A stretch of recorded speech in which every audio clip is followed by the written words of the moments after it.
The next major section that we'll be dealing with is going to be the marketing. And the marketing plan will be the longest narrative portion of your business plan, probably by far.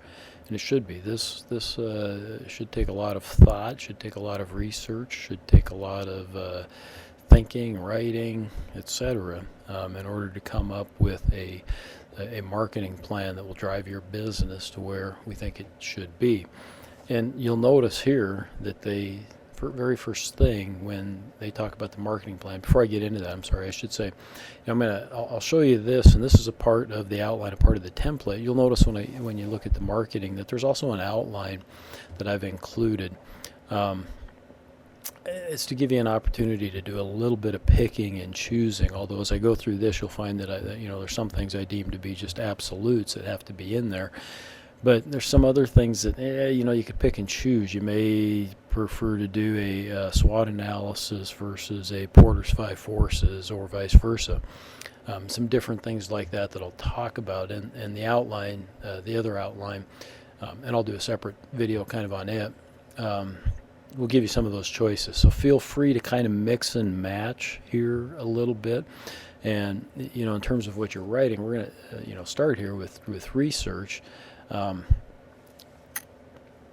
you probably should write a little background about how you did your research, whether it's primary research or secondary research, but a lot of the research itself then is going to fit into the other portions of the marketing. So kind of one of the reasons you got to be a little, I guess, careful as you go through this particular outline. I'm going to make this a little bit bigger. There's no reason for it not to be. Okay, you guys can see it better then, and so can I. So the two types of research, we've got primary and secondary research, and the secondary research is what you're probably going to use mostly, and it's the simplest, and it's become even more simple as we've gone through or with the internet and those types of things versus 30, 40 years ago, and you literally had to go over to the library and pull things out. Now that said, I can also say that maybe we've become lazier because of that, and I've seen for the last several years, decade or so that I've been teaching this class, that I think we get too lazy, and so, we don't pick up the phone sometimes when we should make a phone call.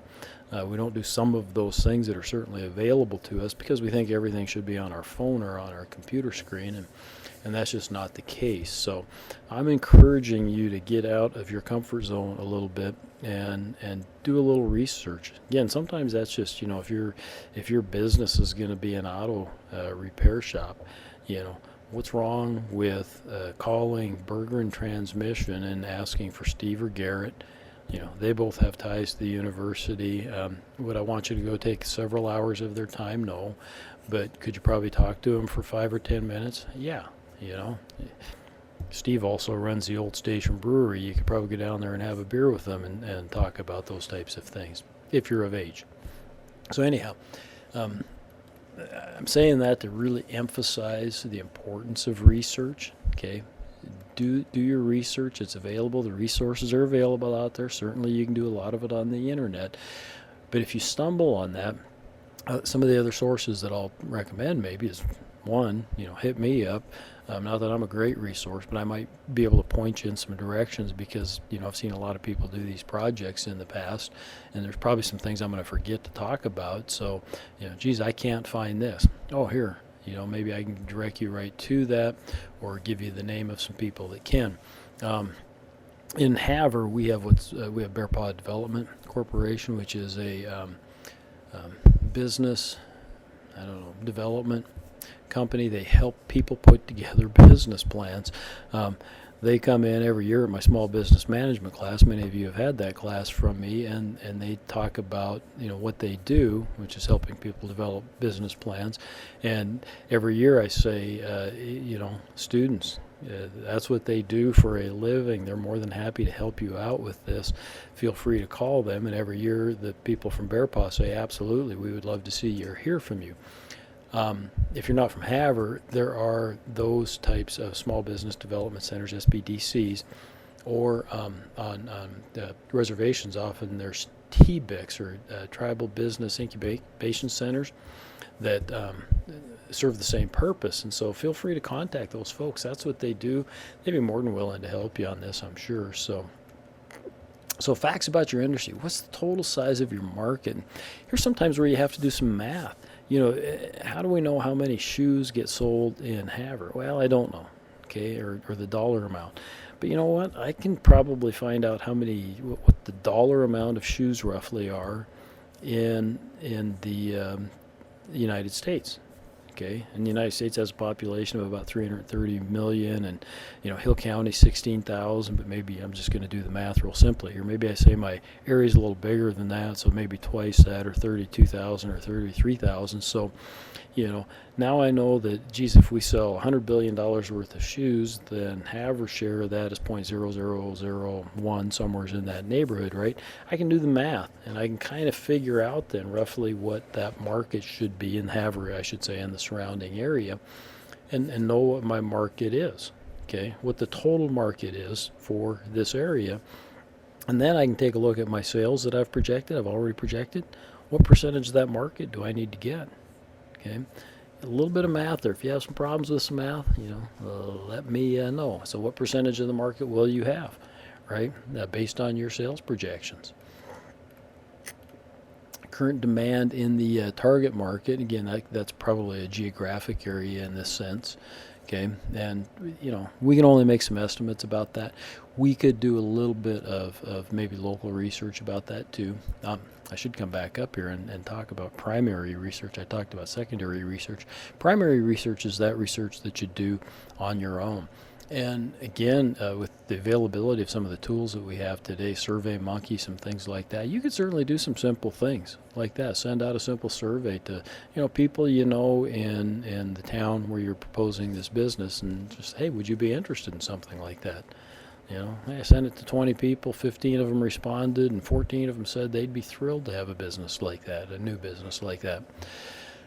Those are the types of things that you could add for primary research. Sorry that I digress, right? So what are trends? And this is the economics, and so in this case we're talking about trends. Is I'll use Havre as an example. Sorry, often I'll use Havre or Hill County, but is Havre a growth market? Probably not. Our population stayed pretty stable for the last about 5 decades. Okay, so it's a stable market, not really growing. We're seeing some changes in the population. We got fewer egg people. Now the egg industry's bigger. We're growing more wheat and barley and cows and pulse crops and those types of things, but we got fewer people, right? And so those are the types of things that you need to talk about for your particular type of business or the area where you're going to have it. Growth potential and opportunity. There again, might have to do a little bit of math, and some of you are choosing other locations where there could be fabulous growth, right? So what barriers to entry do you face in entering the market? Or a lot of us, it is going to be this high capital cost, or high production costs, maybe high marketing, yes. So go through those and pick out the ones, and for a lot of us, it's going to be many of these things, right? Also remember, though, that when you get and you're talking about your competition, though, that it's barriers for potential new competitors as well. So that can give you a competitive advantage, perhaps. So how are you going to overcome those, right? How can the following affect your company? And yeah, you should talk about these things. Is the change in technology going to make things easier for your company, easier for competitors? Maybe the big guys have all the technology, so it may make it more difficult for you. Auto diesel, right? Changing. What if we go to electric cars? Okay, is that going to give you an opportunity, or is it a threat? Right? Changing government regulations. What if the minimum wage does go up to $15 an hour? Ouch! Right? Changing the economy. Okay. Probably more on a local basis here, but you could certainly expand it. You could certainly talk about Montana's economy and the national economy, maybe in a small sense, right? It doesn't have to be a full-blown, economic look. You could write a term paper about that, okay? And changes in the industry. What's happening in the industry that you've chosen? It's interesting. In the last, I I like beer, and so I like to talk about beer. But when I went to college, we were down to about 3 or 4 or 5 major brewers in the United States. There were a few smaller ones out there, but probably no more than a dozen total breweries in the United States. Montana right now has hundreds of breweries, right? Local breweries. I mean, that industry has become more. It's come back in time, actually, in a sense. Okay, and so there may be changes like that are taking place in your industry as well, right? Maybe coffee makers are going to start. Cooking their own coffee beans, buying the green coffee beans and roasting them is the term I was looking for, yourself, right? And making your own types of coffee as a result. So you're going to describe your products more thoroughly before this. Okay, I'm going to marketing just because it's big, but it's not going to show up first necessarily in your final plan. So you're going to describe the details of your product/service, okay? But in this case, you want to talk about how your customers see that product and service. And so that's why we get down here to the features and benefits, okay? That you're going to talk more about those as opposed to the actual details of your product. Okay, so keep that in mind as you're writing this. Is there going to be some overlap? Absolutely. Don't worry about that at this point in time. There just has to be some overlap. But for the hey, my product is going to be X, but this is the benefit or service. The X part's still going to end up earlier when you talk about that. You guys, I don't want to take up too much time. Identify your targeted customers. Okay. Everybody has targeted customers. I'll use the shoe store as an example. Everybody buys shoes, right?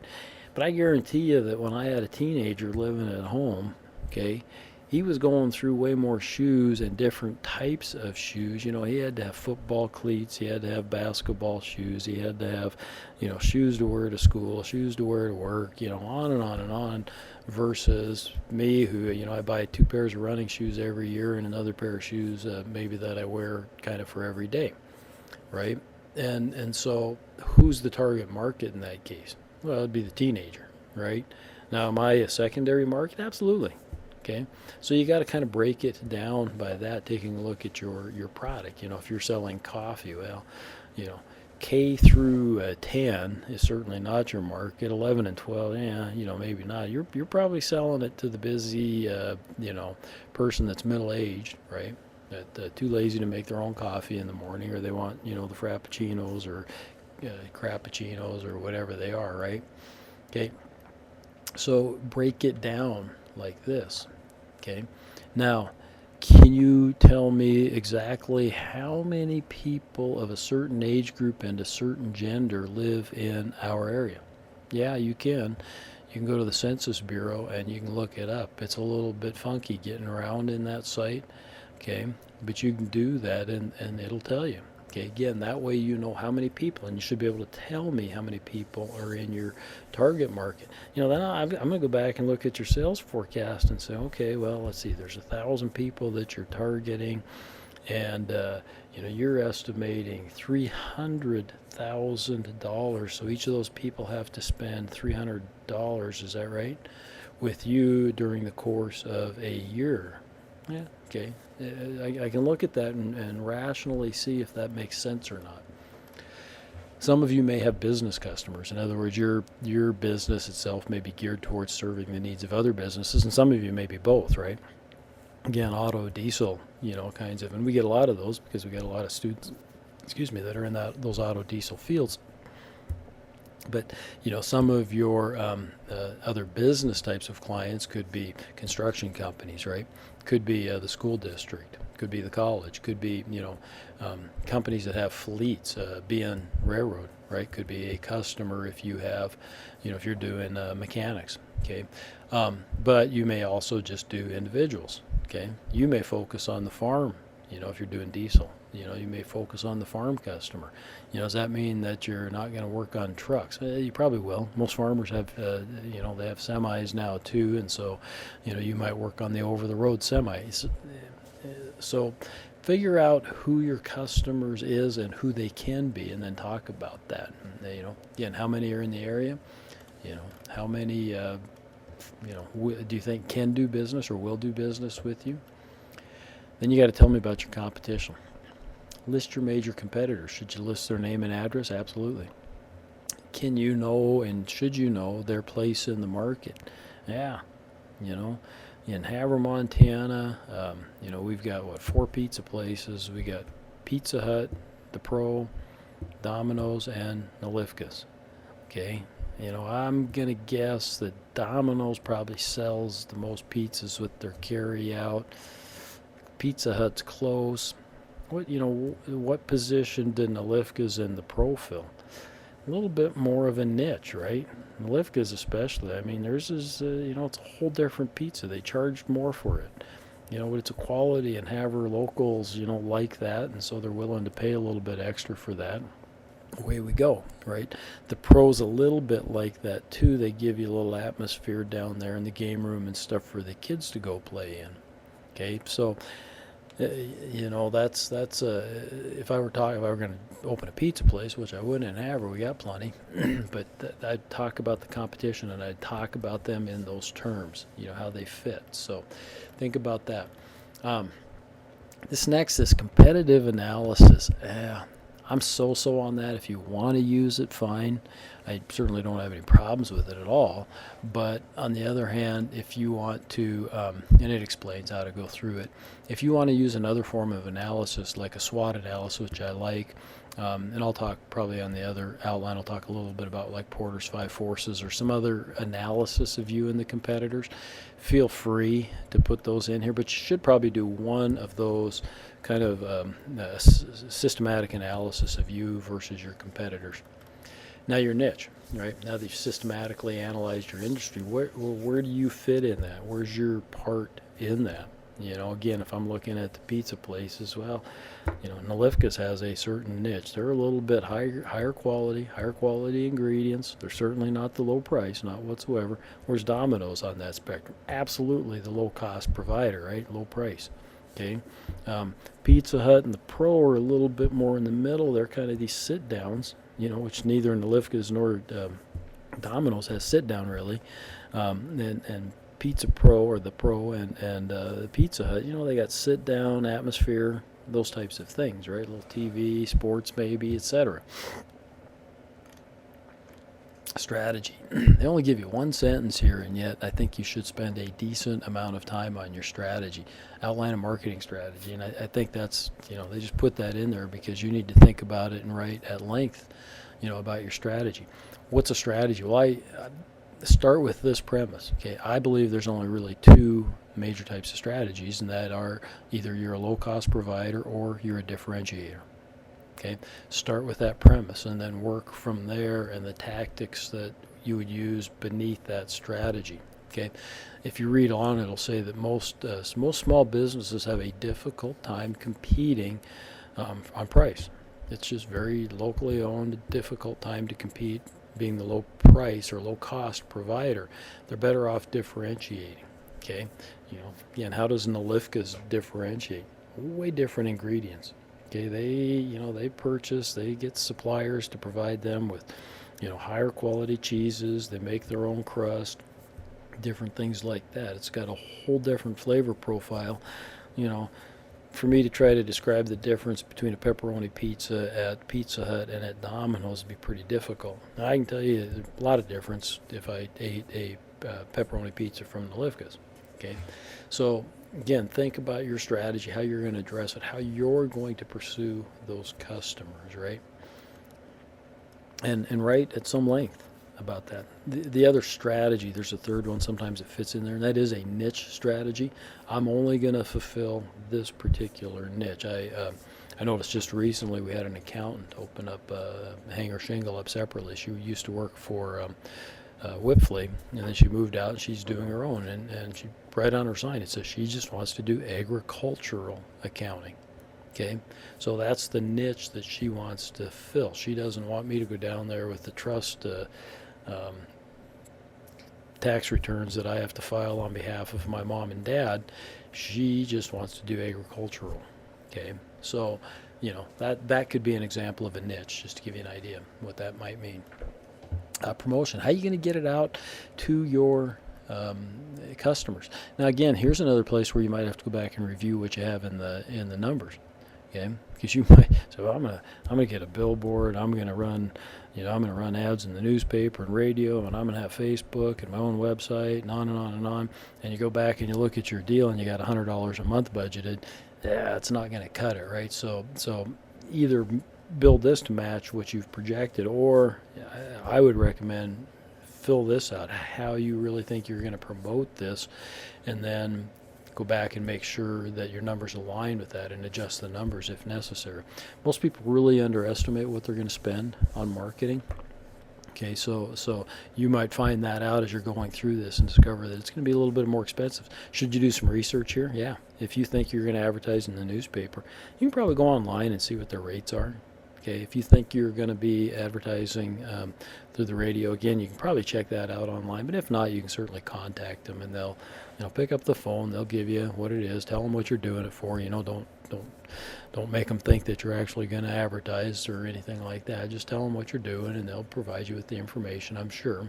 If you have problems, let me know. I know people at both places really well. So, okay.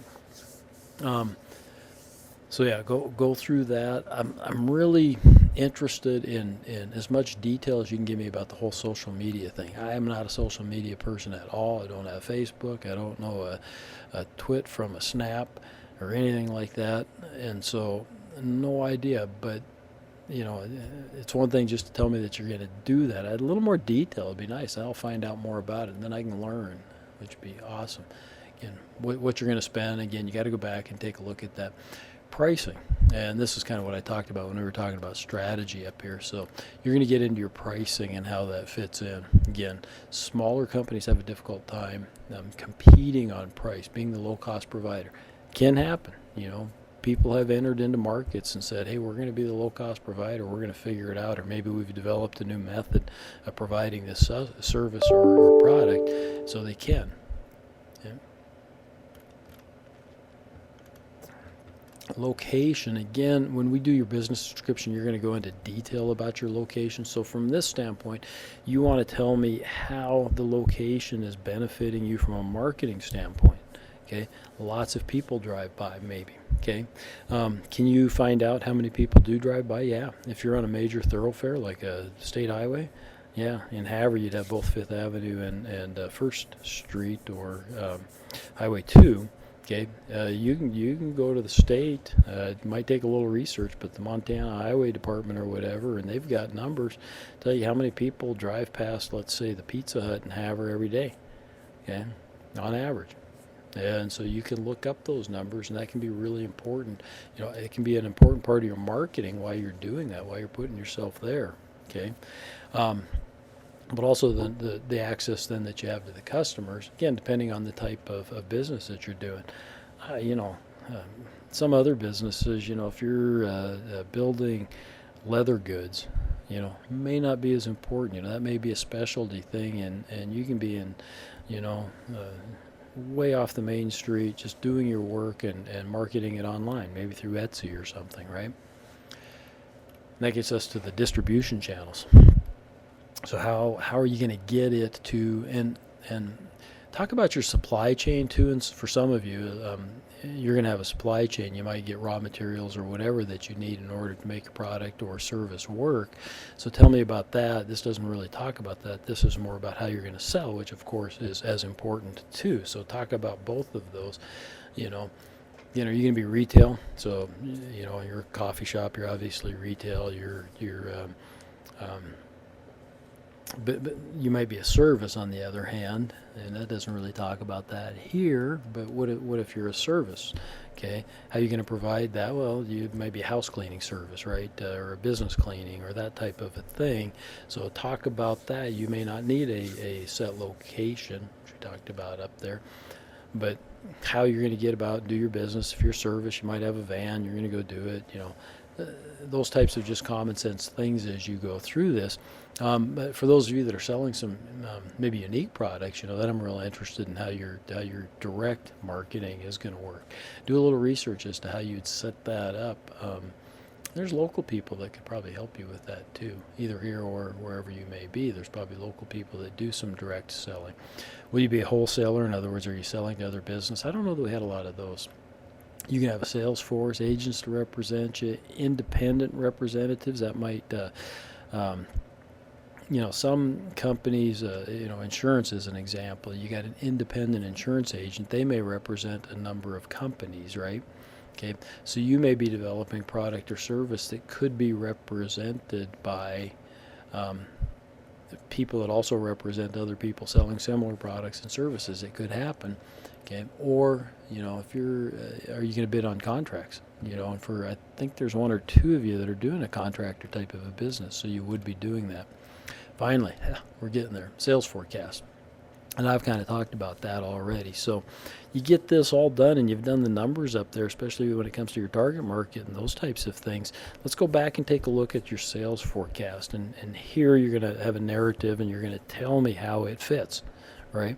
So you're going to tell me that, well, geez, there's 1,000 people that are in my target market. And if I sell them $200 each, which I think is reasonable on average, okay, and then I've got a secondary market and I'm going to sell them $100 each. So something like that, right? You can take a look at your forecast and make those two kind of jive, and here's where you have the narrative to tell me about that and how they do jive. It's going to involve taking a little math. It's going to involve doing some of those things, but please do that. And then do a good job with this narrative in order. Really, I shouldn't have to even go back and look at the numbers. You should be able to explain those fully enough that I can look at it and say, that makes sense. I really like that. That's it. I've talked too long already about marketing here, so I'll quit for now and sign off, and I'll talk about that other outline a little bit later. Oops, I hit the wrong button. Let's see if I can